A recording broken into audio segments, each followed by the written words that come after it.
Welcome to my college game preview. It's on the college level today. The Tennessee Volunteers taking on the LSU Tigers.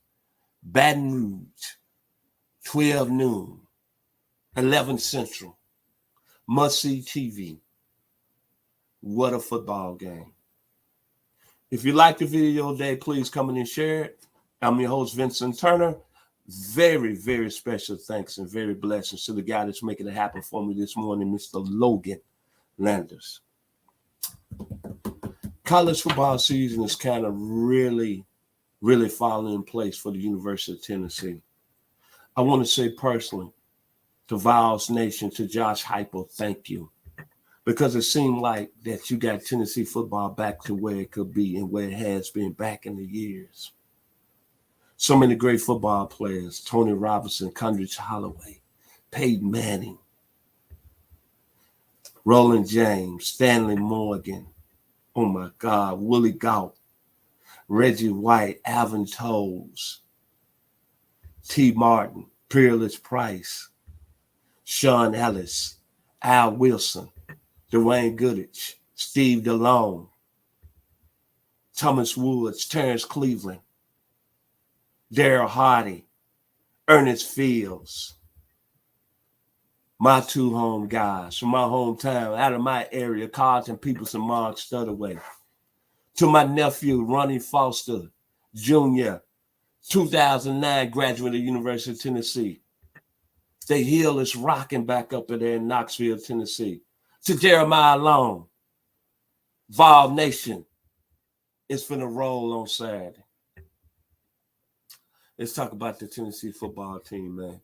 Hendon Hooker, man, 1,193 yards on the year. 8 touchdowns, 0 interceptions. Heisman Trophy candidate. Jalen Wyatt, Cedric Tillman, Brew McCoy. Y'all doing y'all thing at a high level. Defensively, Trayvon Flowers, Jeremy Banks, Brian Young. You're doing your thing at a high level. The Vols are ranked 8th in the country this year. Put 38 points on the University of Florida a couple of weeks ago and made me proud. And seemed like they didn't turn that corner. Now you're playing on Saturday in a very tough place. The only reason that I like this game for Tennessee is because y'all playing it in the day. And I call it the money game. The reason I say that is because it's going to be NFL talent all over the field.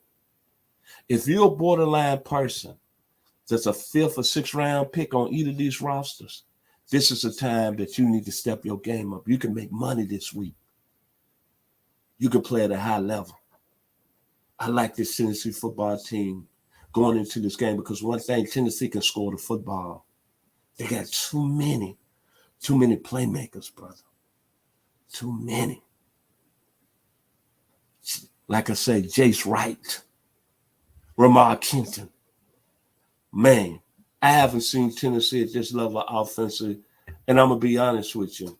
I know Peyton Manning had a good run offensively with Marcus Nash, Peerless Price.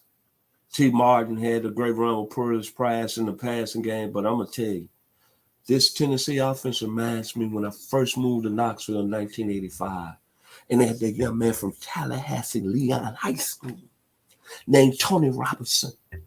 And he made the cover of Sports Illustrated. Remember that in 85 when he led that victory over Auburn 38-20 that year? And how Tony Robinson ran that offense. That's how Hendon Hooker's running. And how Tony Robinson throwing that ball to Tim McGee, Eric Swanson, Joey Clinkscales. When Hendon Hooker is at that another level. Now let's talk about the LSU Tigers.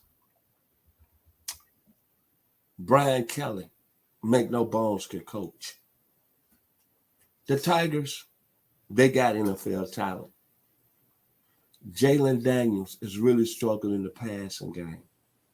915 yards, only 6 touchdowns, but he's really been dangerous with his feet. 60 rushes, 321 yards. But make no bones, it's going to be a game where he's going to break loose and that passing game going to click. Keishon Butte has struggled this year. He's only got 11 receptions on the year, 88 yards. But remember, this is a guy that's a first-round NFL talent. Malik Neighbors is another first-round NFL talent. Jack Beach is another NFL talent. They got stars on the offensive side of the ball. John Emery, even though he's had an up-and-down career, he's still a quality running back. He had that key fumble in the fourth quarter against Auburn. But I'm knowing that he can bounce back. And then B.J. Aguilar is really playing his lights out. To me, he's been one of the top 2 defensive players in the country. 3 sacks, 14 tackles for loss. And Greg Brooks, transferred from Arkansas, has played at a high level. Now he's playing his way into an NFL draft prospect. This is a game that's going to have a lot of talent on the field. A lot of people are saying that Tennessee is going to roll in this one because Tennessee can score points. But I'm going to tell you this. LSU has struggled offensively. They only had 1 touchdown in the second half, and they haven't looked good. But there's been spots when I say, "Ooh, if Jalen Daniels get it together and he's a 4-4 guy in that pocket, then LSU is going to be dangerous." This is going to be a football game. It's going to be very interesting. Tennessee is going to score points, and I think LSU is going to stay right there with them. The only thing I hate is not in Death Valley on Saturday night when them Cajuns have that liquor going, and that liquor is in the air, and it's loud in Tiger Stadium, and everybody in Baton Rouge is inside that stadium, and they got the mascot, the tiger. I wonder is he gonna be on the field? That big, beautiful tiger waiting for Tennessee to run on the field. I think this is going to be a high-scoring football game. I'm looking at Tennessee putting up 38 points like they did against Florida. I'm looking at LSU putting up 28 points. I think the Vols are going to step away at the end. I think it's another signature game for Tennessee being a national player on the national level. And it will show you that Vols Nation is back. Tennessee 38, LSU 28. So if you like the video today, please come in and share it. I surely appreciate it here at One of the Yards Football. And one more thing, think about this. You're looking at this history of these 2 great schools, and I go back to 1959. LSU was coming off a national championship. Warren Rabb, Billy Cannon, Johnny Robinson, and they went up to Knoxville and got beat 14-13 that year.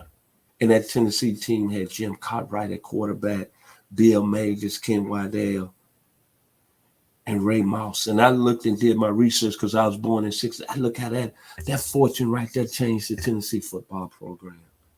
Then I'm thinking about that 2001 season when I went to the SEC championship game. And Tennessee, same year as the bombings in New York, 9/11. And I'm looking at that Tennessee team that had went up to Gainesville and upset Florida.